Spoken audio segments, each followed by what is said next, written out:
እንኳንም ለማውራት ለመስማት እጅግ በጣም ይዘገንናለን። በዛሬው ዕለት በተለያዩ አረብ ሀገራት ውስጥ ሞተው የተገኙ እህቶቻችን ከ18 በላይ ሆኗል ቁጥራቸው።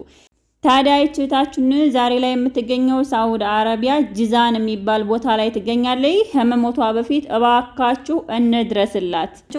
እህታችን ኢጃዛ ቤት ለረጅም ሰዓት ታማ ተቀምጣለች። አሁን ላይ ኢጃዛ ቤት የምትኖርበት ሰውዬ ካሁን በኋላ በቃኝ አልቻልኩም፣ ለህዝብ አስረክባለሁ፣ ህዝብ ይቀበለኝ፣ ኤምባሲም ወስጄ ተረከቡኝ ስላቸው ሊረከቡኝ አልፈለጉም። ለምን እንደው አላቅም። ልጅቷ ከኔ ቤት ሆና እንድትሞት ስለማልፈልግ መሞትም ካለባት ውጭ ሆና ትሙት፣ እንደማንኛውም ኢትዮጵያዊ የሚደርስብኝን ይደርስብኛል እንጂ ካሁን በኋላ ከኔ ቤት የዝችሊ ህይወት አይወጣም ብሎ ይችሊ ከቤት ውስጥ ሩሃ አይወጣም ብሎ ልጅቱን እባካችሁ ተቀበሉኝ፣ የምታውቋትም ካላችሁ ቤተሰብም ካላችሁ እያለ ይገኛለን። እባካችሁ ወገን ለወገኑ ደራሽ ነውና ሁልጊዜም እህቶቻችን እያየናቸው ያሉት ሲበልጠው በበሽታ ይበልጠው በሞት በጣም በተለያዩ ሁኔታ ችግር ላይ እናገኛቸዋለን።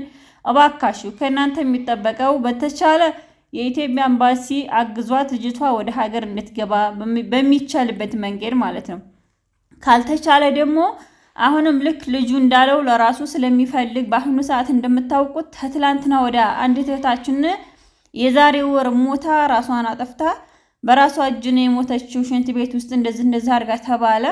ነገር ግን ያለምንም መረጃ አንስተው ስለቀበሩ ዛሬ ሶሻል ሚዲያ ላይ እንደምታዩት ውጥንቅጣቸው ወጥቶ ሊያዙ ነው። ስለዚህ እባካችሁ ይሄ ሰውዬ አይፈረድበትም። ልጅቱ ከቤቴ እንድትሞት አልፈልግም። ከታመመች ከቤቴ ከተኛሽ ዛሬ አይደለም ረጅም ሰዓት ሆኗታል። ካሁን በኋላ ይበቃኛለን፣ ኤምባሲ አልተቀበለኝም ብሎ ወደ ሶሻል ሚዲያ አንጥቷታለን። እንግዲህ ይሄን ቪዲዮ እኛ ማይተን እንደማንኛውም ስደተኛ ማለፍና ዝም ማለት ስለሌለብን እባካችሁ ይችን እህታችንን እንደ ልጁ እንደጠየቀው በመጀመሪያ ከቤተሰቦቿ ቀደም ብሎ የሚቀበላት ኤምባሲ ካለ ኤምባሲ እንዲቀበላት፣ በመቀጠል ደግሞ ልጅቷ ቤተሰብ ዘመድ ጓደኛ ካላት እንዲቀበሏት። ይሄን ቪዲዮ ሁላችሁም ላይክ ሼር እናድርገው እና እንደምታዩት አረብ ሀገር ሲመጡ ቆመው ነው የመጡት። በእግራቸው ነው የሚራመዱት።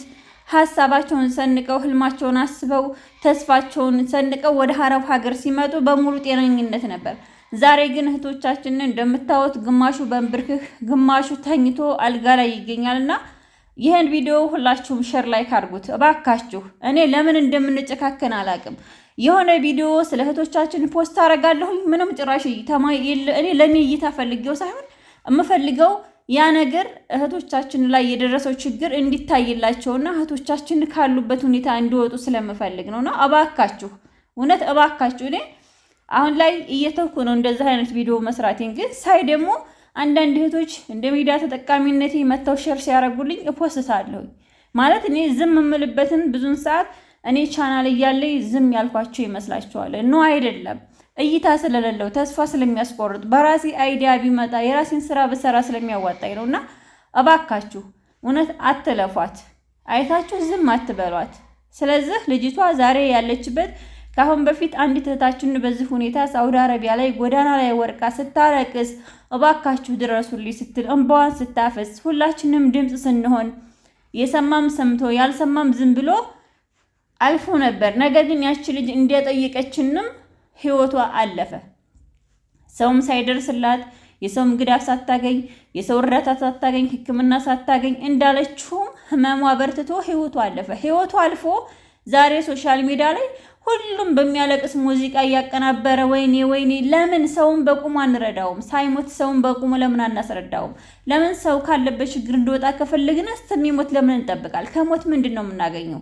የዛን ሰውዬ አስክሬን ፖስት ስላረግን በዛ ሰውዬ ቪዲዮ ስለሰራን በዛ ሰውዬ ፎቶ ቪዲዮ ለጥፈን ስለሰራን እኛ የጠቀምነው ነገር ምንድነው?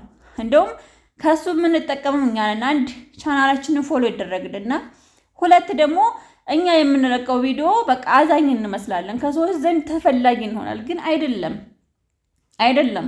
ያቺ ልጅዮ ጎዳና ላይ ስንት ቀን ተቀምጣለች። አንድ ሰው እንኳን ቪዲዮዋን ታመምኩ ወደኩ ባለችበት ሰዓት ሸር አድርጋችሁ ከሳራና ከሙኒት ከሀቢባ ጋር ደርሱ ይባል ሰዓት አንድም ሰው ያደረሳት የለም። ነገር ግን ልጅቷ አልቆየችም፣ ህይወቷ አለፈ።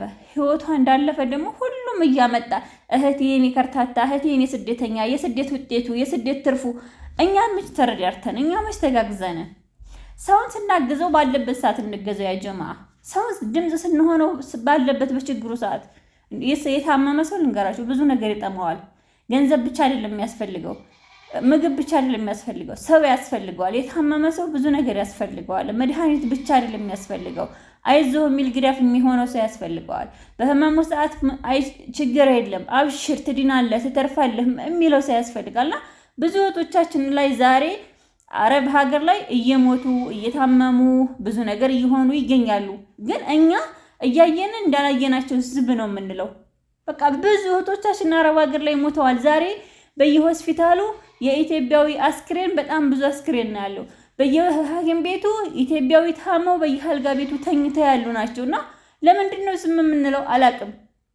እንዳላየን እንዳየን አድርገን እናልፋለን። ያልሆነ ቦታ ላይ እንገኛለን። ያልሆነ ቦታ ላይ ተወጥረናለን። ያልሆነ ነገሮች አጣምረን አሳምረን እያወራን ነው። ግን የተቸገሩ እህቶቻችን፣ የታመሙ እህቶቻችን፣ መንገድ ላይ ወርቅ የቀሩ እህቶቻችን ላይ ለምንድን ነው ፎከስ የማናደርገው? ለምንድን ነው እነዚህ እህቶች አንድ ሰው የሆነ ወሬ ተገኘ ከዛ ወሬ ቤት እዛ ወሬ ላይ ነው የምንገኘው። አንድ እናትና ልጅ ተጣላ ከዛ ቦታ ላይ ነው የምንገኘው። አንድ እህትና ወንድም ተጣላ እዛ ቦታ ላይ ነው የምንገኘው። ሁለት ጓደኛሞች ተጣልተዋል እነሱ ቤት ደና አፍጥጠን ብዙ ነገር ስናቀባበል ነው የታመመች እህታችን ንሳ ታው ግን በየሐኪም ቤቱ ብዙ ታማሚ ያለ፣ በየሐኪም ቤቱ ብዙ የሞቱ አስክሬናቸው ይቀራል። ዛሬ የሚጠበቅብን ብዙ አስክሬን ወደ ኢትዮጵያ የምንልካቸው አሉ። ያንን ቪዲዮ እያየን አንለፋቸው። እህቶቻችን ታመዋል፣ ደክመዋል፣ ችግር ላይ ናቸው ያሉት፣ ተርበዋል፣ ተጠምተዋል። እባካችሁ ዝም አንበላቸው። እውነት ዝም አንበላቸው።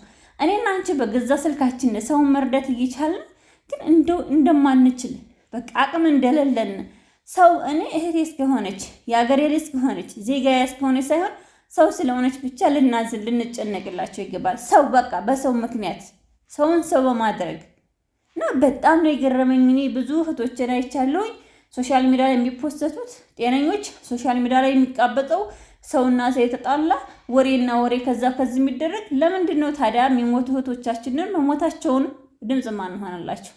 ያላግባብ ሞተው ያላግባብ ተቀበሩ። የሞቱበትን ምክንያት ሳናቅ በሆነ ምክንያት ሞተው ሞታቸውን በምን እንድትሞቱ ሳይጣራ ሕክምና ምንም ምርመራ ሳይደረግላቸው አስክሬናቸው በፍጥነት ተቀበረ። ይህን እየሰማን እናት ደም እንባ እያለቀሰች እናት እንባ አይደለም ቀርቶ ደም እያለቀሰ እያየን ነው ዝም እንላለን። እኔ የኔ እናት ብትሆን አልችልም አይደለ? ያንቺም እናት ብትሆን አትችይም። በቃ ሰው በመሆናችን እንርዳ፣ ሰውን እንገዝ። የሆነ ነገር ስናይ እንዘን። በቃ ልባችን ይራራ። ፖስት የምናረጋቸውን ነገር እየመረጥን ፖስት እናርግ። የምንረዳቸውን ሰዎች እየመረጥን እኔ መርዳት አልችልም አይደለ? ድምጽ መሆነው ደግሞ ለሚረዳ አካል እንዲደርስ ነው። ሀቢባም ሆነ ሳራም ሆነ ሙኒትም ሆነ ታሚም ሆነ የሚችል ሰው አቅም ያለው ሰው እንዲረዳቸው ነው እኛ ድምጽ የምንሆነው እንጂ እኛ አቅም አለን ተከታይ ያለን እንረዳል እናስረዳል ብለን አይደለም። ግን የሁላችንም የበኩላችንን እንዋጣ ነው የምለው። ውዶች ባሮች ወዳችኋለሁ። ሰላም አለይኩም ወራህመቱ